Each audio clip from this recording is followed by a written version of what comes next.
Boa tarde a todos e todas. É com grande alegria que nós recebemos pais, alunos e colaboradores para mais um momento de formação. Nós iniciaremos este momento com uma oração. Cida. Boa noite, paz e bem. Nós estamos num momento muito importante também, não só para a Igreja Católica, como vocês veem aí no quadro, nós estamos na Semana Laudato Si, que é a semana onde nós celebramos 7 anos da carta, da encíclica que o Papa escreveu para o mundo, não só para os católicos, né, tratando da questão do cuidado com a casa comum, do cuidado com o planeta, do cuidado com a nossa vida, né? Então, eu convido vocês a acompanharem daí, mesmo com o microfone fechado, essa oração que o Papa Francisco escreveu, e ela diz muito para nós hoje também, para as circunstâncias que nós estamos vivendo, inclusive hoje, né, com essa palestra tão necessária para nós. Senhor Deus de amor, Criador do céu e da terra e de tudo que eles contêm, tu nos criaste à tua imagem e nos tornaste administradores da tua criação, da nossa casa comum. Tu nos abençoaste com o sol, a água e a terra tão generosa que a todos alimenta. Abre as nossas mentes e toca os nossos corações para que saibamos dar-nos conta do dom da tua criação e da importância que tem o cuidado com a nossa vida. Ajuda-nos a sermos conscientes de que a nossa casa comum não nos pertence só a nós, mas a todas as gerações futuras e que é responsabilidade nossa preservá-la. Faz que possamos ajudar cada pessoa a ter o alimento e os recursos de que precisa. Faz-te presente para os necessitados nestes tempos difíceis, especialmente para os mais pobres, vulneráveis e pelos que estão em busca do sentido da vida. Transforme em esperança o nosso medo e a nossa ansiedade, para podermos experimentar uma verdadeira conversão do coração. Ajuda-nos a mostrar a nossa solidariedade criativa no afrontar dos desafios de cada dia. Torna-nos corajosos para abraçarmos as mudanças na procura do bem comum. Agora, mais que nunca, possamos sentir que estamos todos unidos e interdependentes. Que as preocupações atuais possam ser o impulso para a construção de um mundo mais saudável, fraterno e sustentável. Senhor Deus, que estás presente em todo o universo e na mais pequenina das vossas criaturas, vós que envolveis com a vossa ternura tudo o que existe, derramai em nós a força do vosso amor para cuidarmos da vida e da beleza. Inundai-nos de paz para que vivamos como irmãos e irmãs sem prejudicar ninguém. Curai a nossa vida, tocai os nossos corações e os corações daqueles que estão confusos, para que encontrem seu lugar no mundo. Ensinai-nos a descobrir o valor de cada coisa a contemplar com encanto, a reconhecer que estamos profundamente unidos com todas as criaturas no nosso caminho para a vossa luz infinita. Obrigado porque estais conosco todos os dias. Sustentai-nos, por favor, na nossa luta pela justiça, o amor e a paz. Sob o olhar terno de Nossa Senhora da Providência, isso te pedimos, por Cristo nosso Senhor. Amém. Permaneçamos em nome do Pai, do Filho e do Espírito Santo. Amém. Uma excelente reunião. Obrigada, Cida. A live de hoje, intitulada A Verdade sobre o Cigarro Eletrônico, será realizada pela doutora Miriam Heller, pneumologista, pediátrica, graduada pela Universidade Federal de Minas Gerais, com residência médica em Pediatria na Santa Casa de São Paulo e mestrado em Pediatria pela Faculdade de Medicina da Universidade de São Paulo. É pneumologista pediátrica do Hospital Sírio-Libanês e do Sabará Hospital Infantil, instituição que assessora o Colégio Franciscano Pio XII nos temas relacionados à saúde. Este encontro está previsto para 1 hora de duração. As questões que foram encaminhadas previamente pelas famílias serão respondidas na apresentação, mas deixaremos o chat aberto para que os participantes possam fazer perguntas, que serão respondidas respeitando o tempo do encontro. A gravação desta live será disponibilizada às famílias de Ensino Fundamental 2 e Ensino Médio. Doutora Miriam, seja muito bem-vinda. Muito obrigada pelo convite para participar sobre um assunto tão importante nos dias de hoje, né, para os nossos adolescentes e jovens. Eu vou compartilhar a minha tela para começar a apresentação.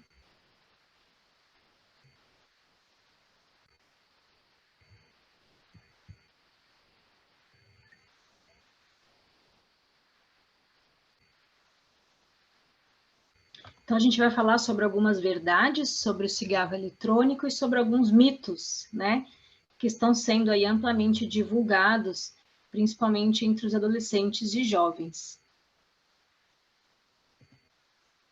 Então, a primeira coisa, o que são os DFS, que é o nome científico, né, o nome técnico do cigarro eletrônico, que são os dispositivos eletrônicos para fumar. Eles são dispositivos alimentados por uma bateria que liberam um vapor ao invés de fumaça.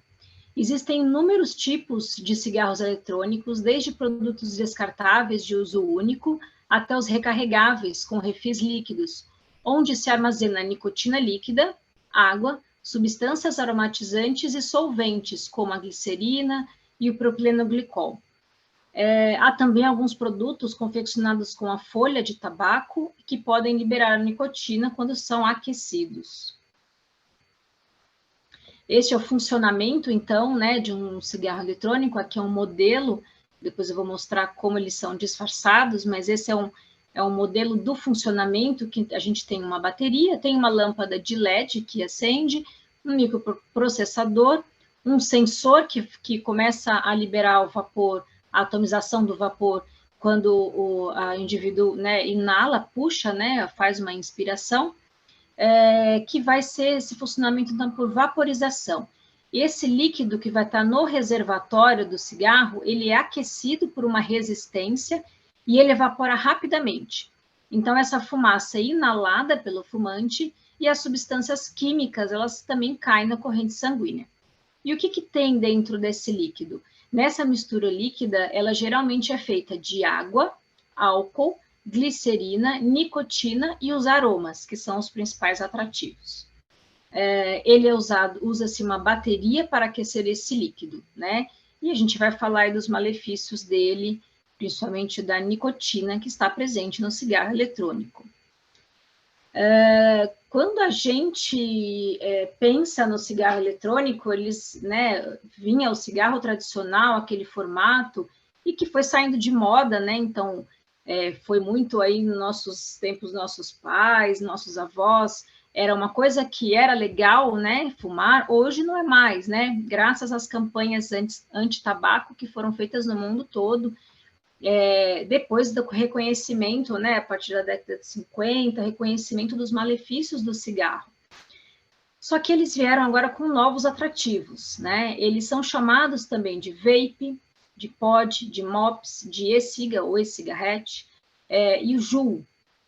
São nomes que você, numa rápida pesquisa na internet, é os nomes que a gente encontra e os nomes que aparecem aí para os nossos jovens. E aqui eu coloquei alguns exemplos, algumas fotos que vão aparecer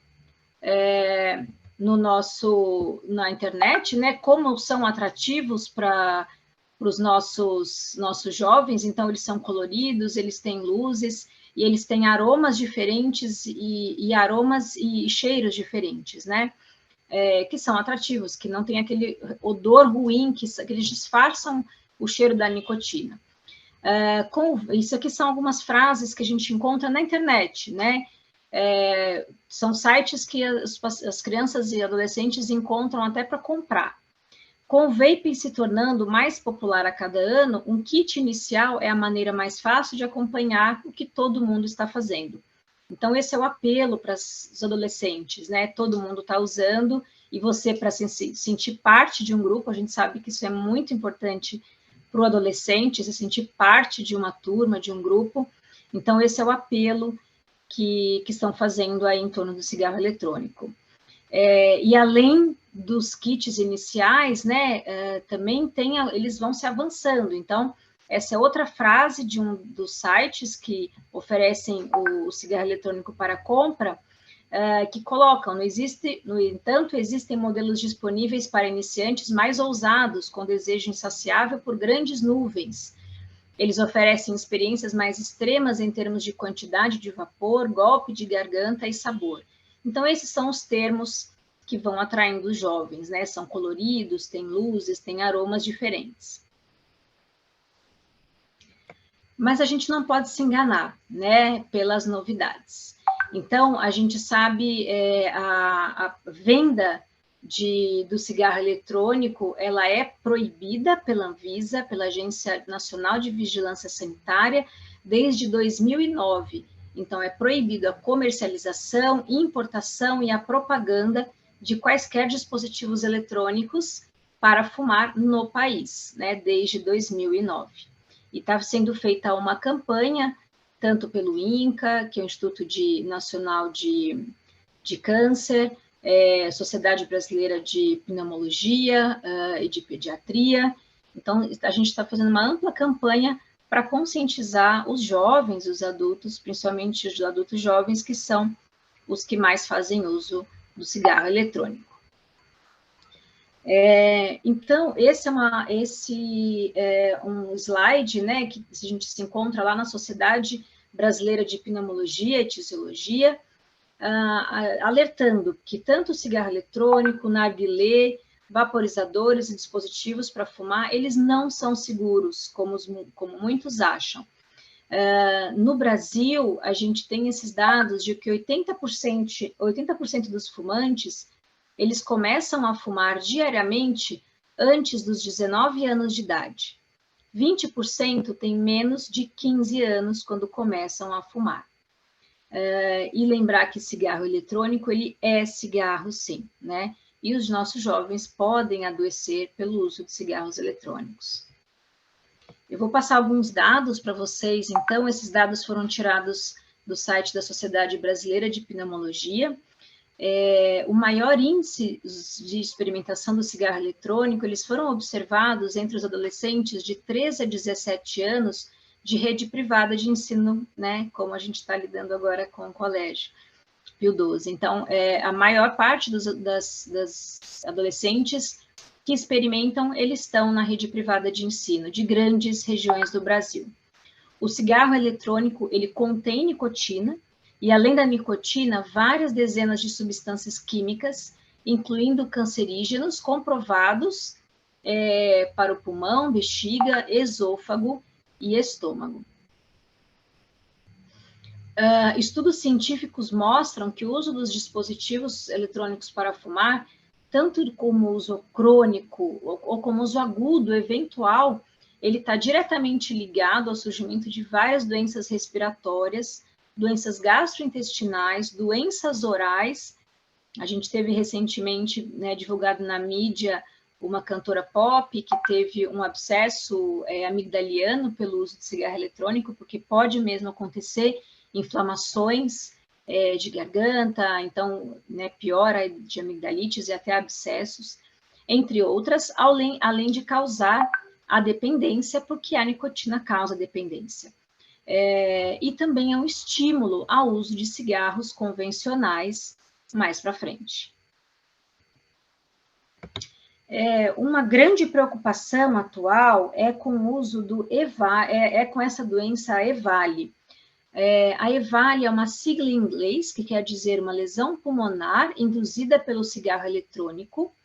é uma doença pulmonar relacionada, então, ao cigarro eletrônico, que foi descrita pela primeira vez em 2019, né? Uma doença nova ainda.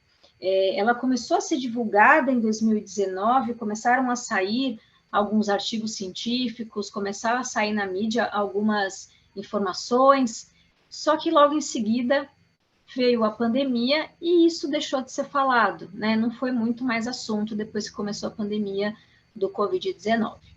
Mas é uma lesão pulmonar atribuída a alguns solventes e aditivos utilizados nesses dispositivos.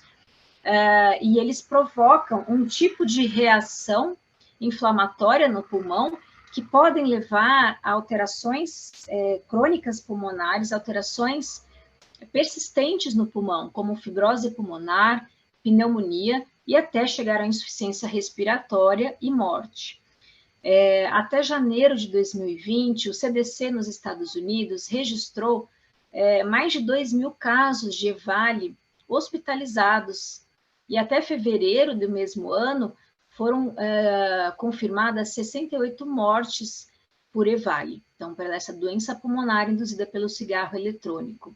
No Brasil, como não é uma doença de notificação compulsória, então não são notificados todos os casos, nós não temos ainda esses números, esses dados em números, mas tem sim já casos descritos no Brasil. A faixa etária média desses pacientes eram de 24 anos, né, jovens, 66% dos acometidos pertenciam ao sexo masculino, e o tempo de utilização do cigarro eletrônico até ocorrer a doença foi, em média, 12 meses. Então, não é aquele fumante há muito tempo, né? São os jovens que começaram a usar recentemente o cigarro eletrônico que estão correndo risco da EVALI.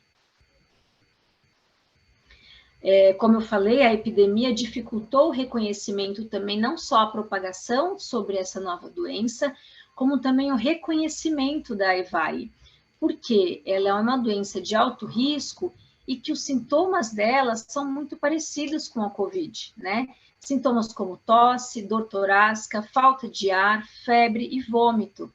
Então, são sintomas respiratórios e sistêmicos que podem ser até confundidos. Existem relatos na literatura de casos de pacientes que era uma suspeita de COVID pelos sintomas, inclusive pelos achados de tomografias, de raio-x que são parecidos com as lesões de COVID, e que, na verdade, foi se afastado do COVID e feito o diagnóstico de EVALI. Então, para a gente ver a gravidade dessa doença. E então uma pergunta, né? Os cigarros eletrônicos, eles são perigosos? Então, o cigarro eletrônico, lembrando, né, eles têm nicotina, né? Muitos jovens acreditam que não, que é só um vapor de água, mas eles contêm nicotina. E a nicotina é uma substância que causa dependência e estimula também o indivíduo a consumir mais cigarros, sejam eles eletrônicos ou passar para os cigarros convencionais. Os cigarros eletrônicos podem causar doenças, com contato com a nicotina líquida, pode causar intoxicação aguda em crianças, então, quanto mais jovens, maior o risco de uma intoxicação aguda, bastando uma utilização. Tem o risco, como eu mostrei, como tem as baterias que fazem a fumaça, o vapor, né, daquele líquido, elas podem explodir, então tem casos também de usuários que tiveram queimaduras em mãos e queimaduras em face pela explosão. E como é um produto, como eu falei, proibido a venda no Brasil, a gente não sabe de onde vem. Então, tem produtos que vêm da China, porque não chega aqui, não existe uma regulamentação, né? Então, a gente também não tem um controle de qualidade, de segurança em relação às baterias, por exemplo. Podem corresponder os cigarros, existe a falsa impressão de que o cigarro eletrônico ele seria mais seguro ou com menor carga de nicotina do que um cigarro convencional, mas isso não é verdade. A gente sabe que tem gradações de nicotina, né, nesses cigarros eletrônicos, mas um cartucho ele pode corresponder à quantidade de nicotina de 20 até 90 cigarros convencionais.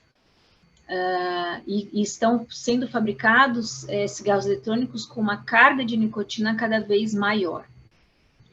E mesmo o consumo ocasional, já existem estudos que aumentam o risco de infarto. Existe, além do problema da nicotina, existem nesses cigarros eletrônicos, então, aqueles que falam, não, mas o que eu comprei não tem nicotina. Mas eles têm extratos oleosos, que é o THC, que eles causam risco de pneumonia lipoídica. O que é isso? Essas substâncias, esses extratos oleosos, eles também vão estar dentro daquela fumaça, daquele vapor que vai ser inalado. Sendo inalado, chegando no nosso pulmão, ele não é absorvido pelas nossas células. Então, os macrófagos, que são as nossas células de defesa, vão tentar fagocitar aquele óleo, né? Que eles são micropartículas que entram ali, que conseguem alcançar o pulmão. E essas micropartículas de óleo que vão ser fagocitadas pelos macrófagos podem causar uma grande inflamação no pulmão e causar uma doença que é muito grave, que é a pneumonia lipoídica, que pode causar danos permanentes aí para a criança ou adolescente. Além disso, podem ocorrer níveis de níquel, pode ter níquel dentro desses cigarros eletrônicos, que aumentam o risco de câncer de pulmão. Pode também ocorrer cromo, né, são partículas de cromo, que são micropartículas que são inaladas naquela fumaça. Além das próprias substâncias perigosas que tem no cigarro eletrônico, ele também pode ser um facilitador de transmissão de doenças, né, pelo compartilhamento. Então, a gente sabe que a moda, né, entre os jovens é o compartilhamento do cigarro eletrônico, como também do narguilé, né? Então, estão ali numa rodinha e vai passando um para o outro. Isso pode acontecer o aumento de Covid, né? A gente sabe que facilmente transmissível aí por esse uso compartilhado.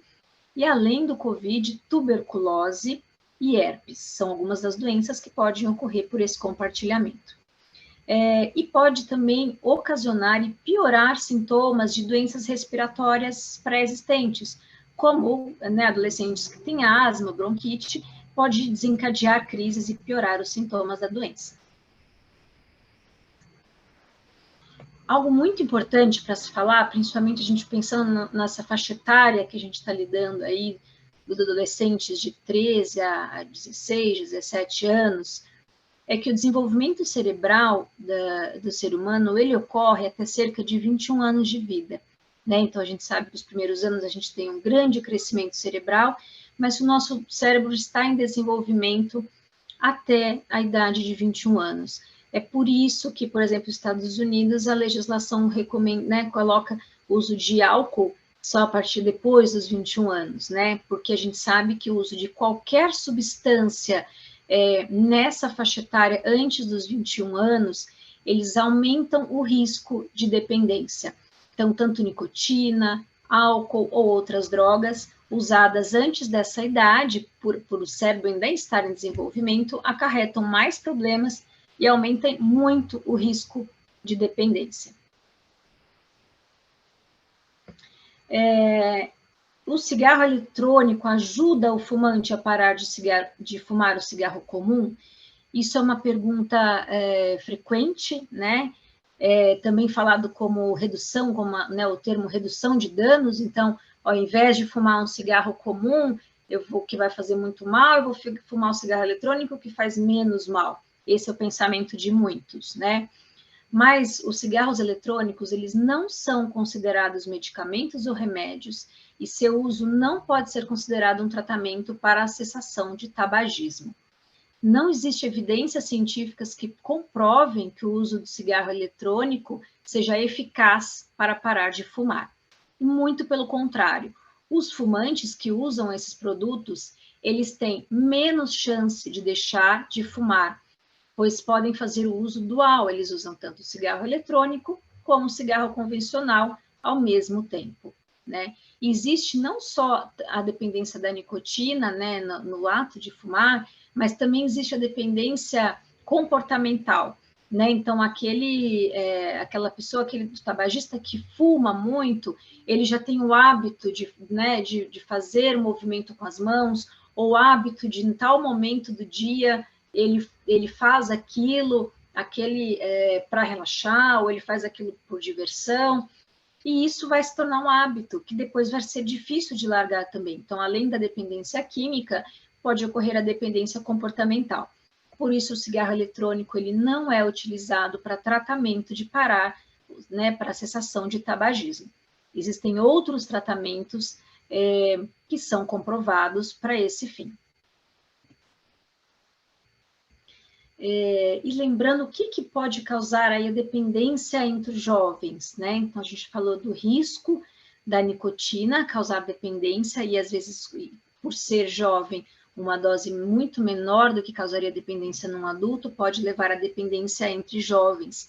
E já temos relatos de realmente dependências de jovens, dependências pesadas, assim, de necessidade mesmo de sair para comprar o cigarro eletrônico, né?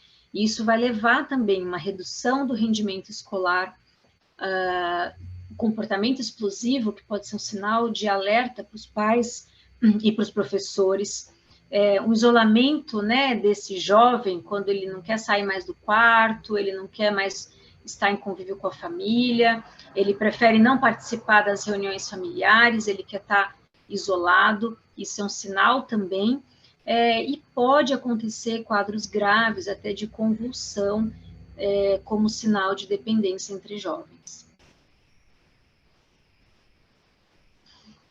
E isso é muito importante, né? A gente sabe que já um estudo foi mostrado que os adolescentes que experimentaram o cigarro eletrônico, esse estudo foi na Colômbia, que foi feito, os adolescentes que experimentaram o cigarro eletrônico, eles tiveram maior probabilidade de experimentar o cigarro comum e também a maconha após 12 a 15 meses, dos que não faziam uso de cigarro eletrônico.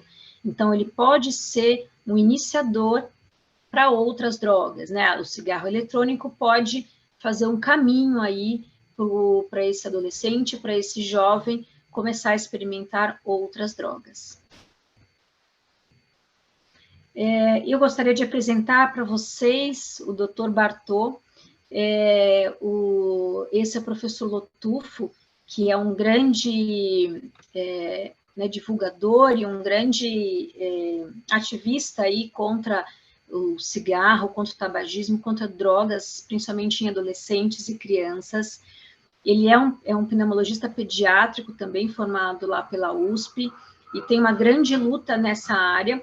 E esse site, eu queria que vocês, convidá-los também a depois entrar no site, tem muitas informações que eu coloquei aqui nessa apresentação, foram tiradas de lá, dessa experiência grande que o Dr. Paulo Lotufo tem sobre o assunto, e ele tem livretos específicos para criança, para jovens, de orientações, né? Então, esse é uma parte de um deles, tem lá os livretos disponíveis, eletrônicos, e também quem quiser solicitar, ele tem a forma de mandar, de pedir a solicitação para enviar esses livretos que ele tem para orientações, para educação. E esse é um livreto que ele fala do cigarro eletrônico e do narguilé, então são algumas informações que ele coloca. Eu coloquei aqui também do narguilé, porque está aí um pouco junto aí com o cigarro eletrônico no uso dos jovens, né? Então, primeiro falando aí do narguilé, que também é um mito, né? Acharem que não faz mal, isso são dados da Organização Mundial de Saúde, que a exposição aos componentes tóxicos presentes na fumaça de uma sessão de narguilé, com duração de 20 a 80 minutos, então o jovem fica lá 1 hora ali, ali com os amigos, pode corresponder a carga de nicotina, de substâncias tóxicas, a 100 cigarros comuns. Então, é uma carga muito alta. E sobre o cigarro eletrônico, lembrando que além da nicotina, ele também contém várias outras substâncias que são cancerígenas, algumas com concentrações até 15 vezes maiores do que as encontradas nos cigarros comuns, como é o caso do formaldeído. Usar o cigarro eletrônico por apenas 5 minutos já causa dano aos pulmões, né? E tem estudos em laboratório, estudos feitos com cobaia, que mostram que foram expostos a esse vapor que os jovens consideram inofensivos, que além de todos esses problemas que a gente já falou, ele também causa uma diminuição da imunidade, da nossa defesa contra os micro-organismos, contra os vírus e bactérias, e isso aumenta o risco de infecções pulmonares. Esses são sites onde a gente tem várias informações, então, tem o site de Stanford, Fiocruz, né, que falam aqui também, que também tem um centro de estudos sobre tabaco e saúde, que tem várias informações, a Sociedade Brasileira de Pneumologia e Tisiologia, e o site do Dr. Paulo Lotufo, né, o Dr. Bartô e os doutores da saúde, que esse eu convido especialmente vocês a entrarem, que tem muita informação boa, de qualidade, para os nossos jovens e para os pais e educadores, né? Esse está sendo feito, então, pelo site, pela Fiocruz, um abaixo-assinado para manter a proibição, né? Para os órgãos regulatórios manterem a proibição do cigarro eletrônico no Brasil, porque está sendo né? Está tendo uma pressão para que se libere a venda no Brasil. E a gente já sabe que o acesso é tão fácil, né? Mesmo não sendo permitido, sendo proibido, imagina se ele for liberado totalmente. Então, essa eu convido também vocês, quem quiser participar do abaixo-assinado, entrar nesse link. E antes de passar para as perguntas, eu gostaria de finalizar com esses 12 passos que são para os pais, né, pais e educadores, que são baseados, existem várias organizações que tratam de dependentes químicos, eles têm os 12 passos para deixar a dependência. E inspirado nisso, o Dr. Paulo Lotufo, ele criou, então, os 12 passos para se evitar a armadilha dos vícios, né? Então, o primeiro deles, família unida e com limites, investir no relacionamento familiar, fazer refeições com filhos, né? Quem tem filhos sabe que esse é o momento de ouro para a gente conseguir ter uma conversa, são momentos que a gente consegue ter uma abertura dos filhos contarem, perguntar como foi o dia, o que eles têm feito na escola, né, com os amigos. Isso é importante, então, saber o que os seus filhos fazem nas horas vagas, né? Verificar as lições dos filhos. Isso é curioso porque não é para ser chato, né? Para falar, deixa eu ver se você fez direito, mas para você demonstrar para o seu filho que você se interessa, você se importa pelas questões dele, né? Pela vida dele, pelo dia a dia dele. Elogiar os seus filhos sobre o que eles têm de bom, aumentar atividades culturais e esportivas, isso é uma grande medida para se evitar o uso de álcool, o uso de tabaco, né, e outras drogas, isso é muito importante. Envolvimento com as atividades sociais, espiritualidade, bons amigos, né, então é bom também a gente conhecer quem são os amigos dos nossos filhos e ajudá-los a escolher bons amigos e ter bons relacionamentos construtivos. Não beber, então, né, orientar os nossos filhos a não beber e não fumar antes dos 18 anos, porque sabemos, como eu falei, o cérebro dos jovens adolescentes estão em formação. Então, é diferente para um jovem beber uma latinha de cerveja antes dos 18 do que um adulto. A alteração ali no cérebro do adolescente é outra, aumenta o risco de futuramente de uma dependência mesmo. E dar o exemplo, né? Então, somos nós, pais educadores, também temos que nos preocupar com isso. Essas foram algumas perguntas que surgiram para a gente, já vou respondendo algumas, várias já foram, né? Algumas já foram respondidas aí ao longo da apresentação. Então, com que facilidade de acesso estamos lidando, né?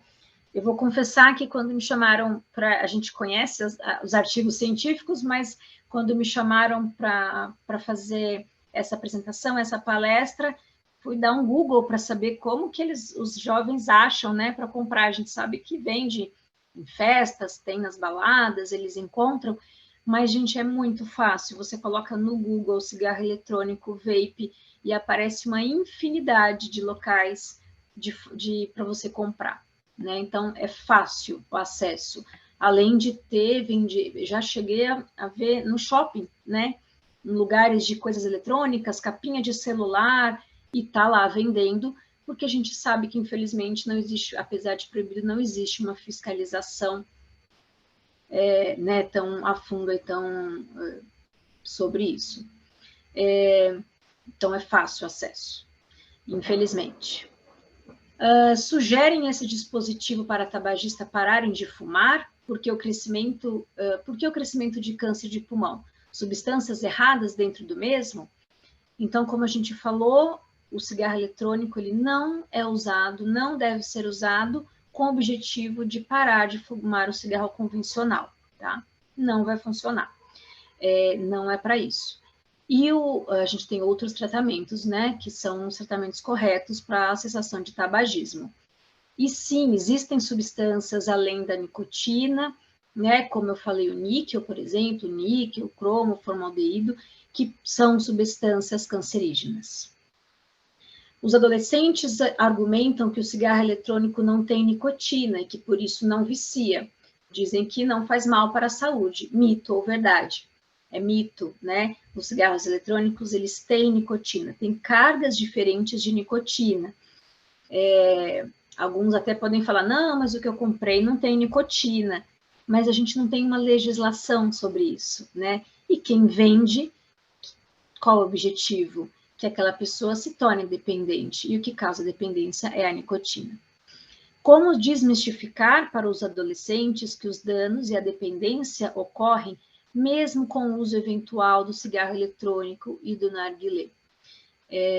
Então, o uso eventual do cigarro eletrônico, ele contém as substâncias que a gente falou sobre os vários malefícios, aumentam o risco de doenças pulmonares, e eles são danos cumulativos, né? Não é porque eu fumo só no final de semana, eu usei só na festa, o dano ele é cumulativo, né? Então, usando só de vez em quando, mesmo assim, ele vai fazer mal, né? E pensar que o jovem adolescente tem aí muitos anos pela frente, então precisa cuidar aí do seu pulmão, né, para aguentar aí até o final da vida. E o narguilé é a mesma coisa, né? Ele tem a quantidade de carga, eles acham que o tabaco ou as coisas ruins ficam naquela água, naquele vapor, mas não é verdade. O vapor ele só filtra o carvão.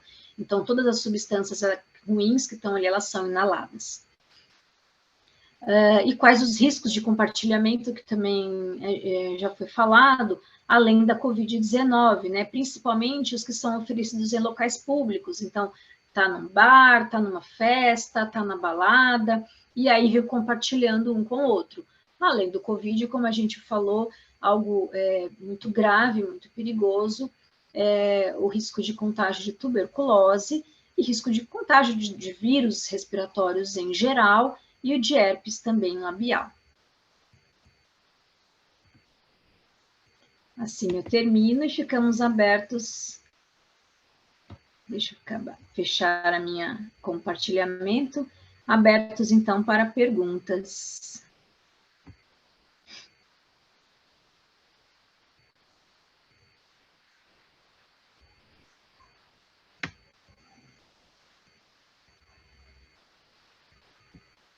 Doutora Miriam, tem uma questão que veio aqui que diz se há algum indício claro de que o jovem está fazendo uso do cigarro eletrônico, que a família possa acompanhar. Sinais do que a criança, que o adolescente esteja fazendo? Isso. Bom, primeiro a gente acha que tem que ficar de olho, os dispositivos, né, como eu falei, eles estão sendo feitos, eles estão modernizando cada vez mais os dispositivos, né, tem dispositivos pequenos, que por isso que chamam de pods, eles parecem um pendrive, né, são dispositivos pequenos, eles não vêm mais em formato de um cigarro, né, inicialmente quando eles foram feitos, eles pareciam, por que eles começaram a fazer o cigarro eletrônico? Com a proibição de uso de cigarro em locais fechados, né? Em locais públicos. Então, foi uma forma de tentar burlar, mas a gente sabe que mesmo em locais fechados existe o tabagismo passivo com cigarro eletrônico também, então quem está ao redor também vai estar ali exposto àquelas substâncias do vapor, mas eles são facilmente escondidos, porque eles são... Então, tem alguns que são em formato de pendrive, né, não são... que esconde ali na mochila, junto né, muito fácil de estar ali, né, escondidinho.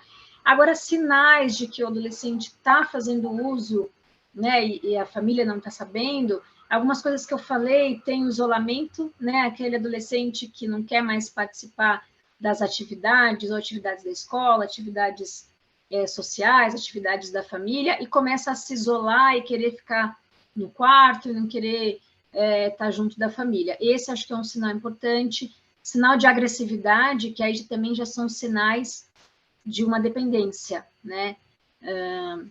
Acho que são alguns sinais de alerta aí. E acho que a gente tem que ensinar hoje cada vez mais cedo, né? Infelizmente, a gente sabe que crianças e adolescentes de 12, 13 anos já têm acesso a mídias sociais, e na mídia social, principalmente no Instagram, a divulgação dos cigarros eletrônicos é muito grande, né? Eu li também um estudo mostrando que para cada um post no Instagram de algo contra, de algo orientando a não usar os malefícios do cigarro eletrônico, a gente tem 10.000 posts a favor, né? Incentivando o uso. Então, é algo, assim, eles estão sendo bombardeados, né? Sobre o uso desses dispositivos.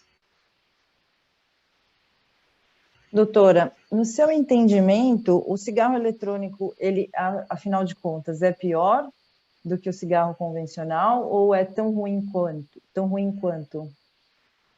Eu diria que ele é igual a pior, porque depende do uso.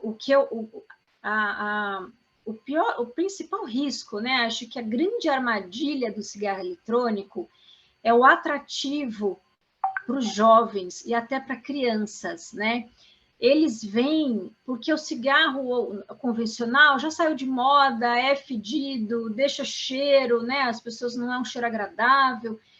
Então, eles não querem mais saber. E o cigarro eletrônico, ele vem com atrativo de sabor de bala, sabor de menta, eles vêm com desenhos, né, até infantis, assim. Então, acho que esse é o grande perigo, eles atraírem o uso de jovens cada vez mais novos, né? Onde o risco de lesões e tanto de dependência de nicotina, como de lesões agudas do pulmão e lesões crônicas pulmonares é maior, né? Então, quanto mais jovem, maior o risco dessas alterações e dessas doenças, né? Então, acho que esse é o grande perigo. E o uso exagerado, né? Então, vai usando cada vez mais e isso vai causando... E cada cartucho, porque para você fumar um maço de cigarros, tem que carregar aquele negócio grande que tem 20 cigarros, né? O cigarro eletrônico, a gente tem alguns dispositivos à venda, né, livremente, por exemplo, nos Estados Unidos, que chega a conter a carga de nicotina de 90 cigarros. Então, é uma carga muito alta, né? Então, pode chegar a ser pior.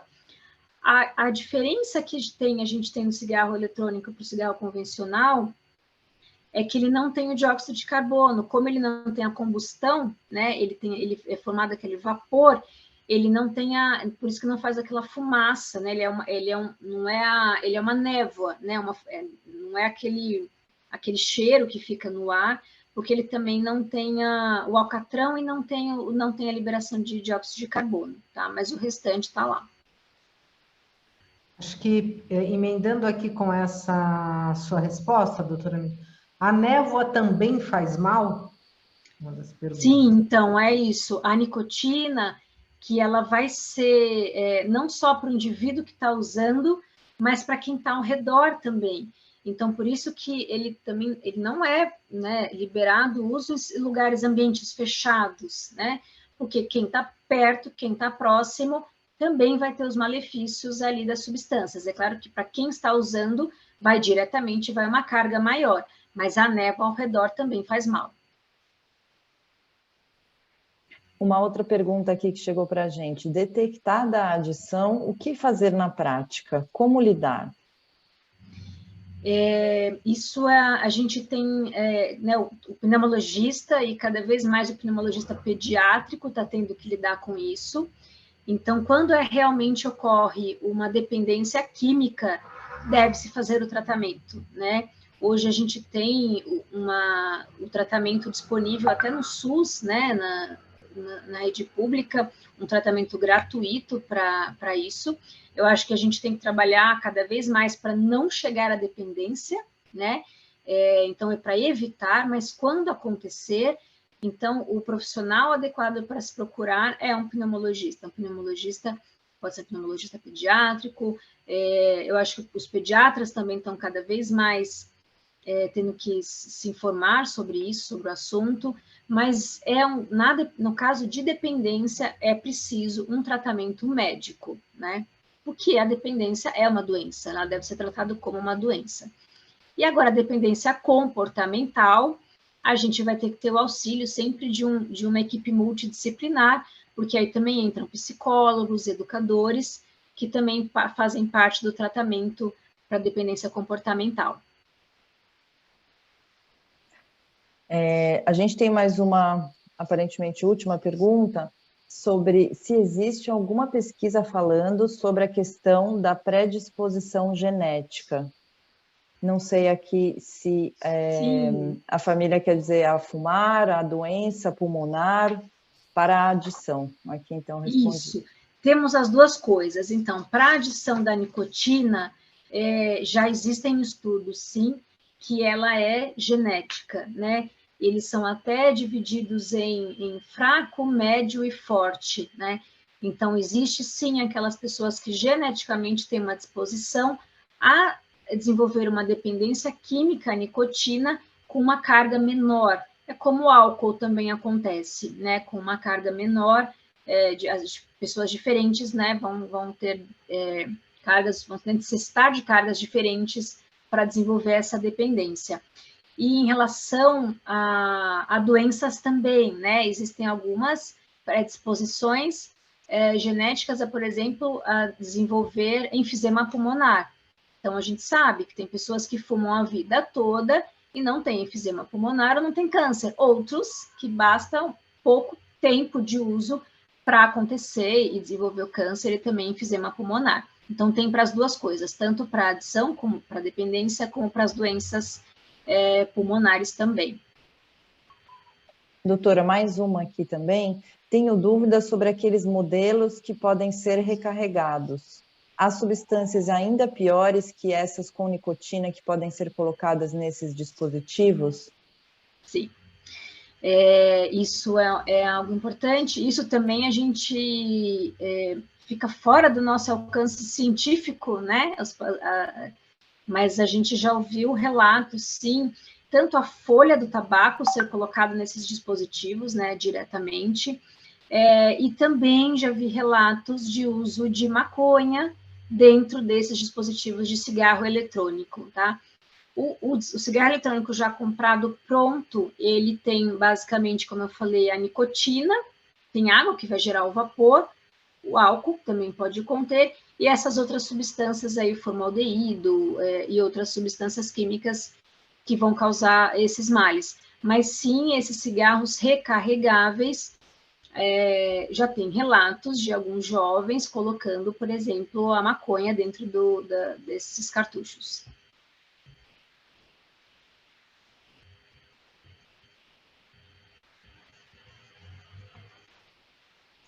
Acho que não temos mais nenhuma questão das famílias. Estamos aí chegando ao tempo que também tínhamos previsto, não é, do nosso encontro.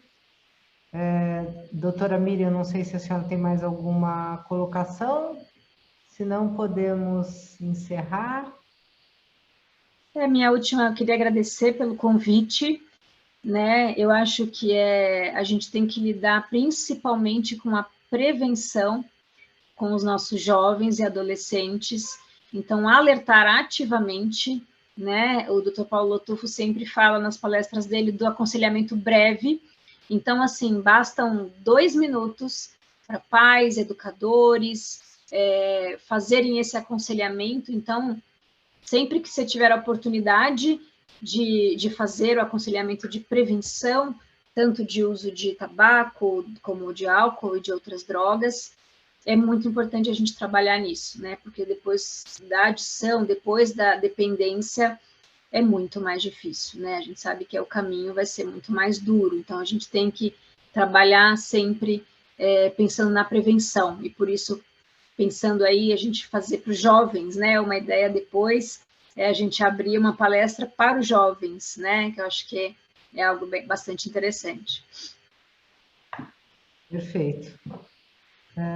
Então, eu gostaria de encerrar, agradecer a sua presença, doutora Miriam, e a todos os esclarecimentos que a senhora trouxe para as nossas famílias, para os nossos colaboradores. Queria agradecer a presença da irmã Glória, que está aqui conosco. Muito bom tê-la conosco aqui, Sister Glória.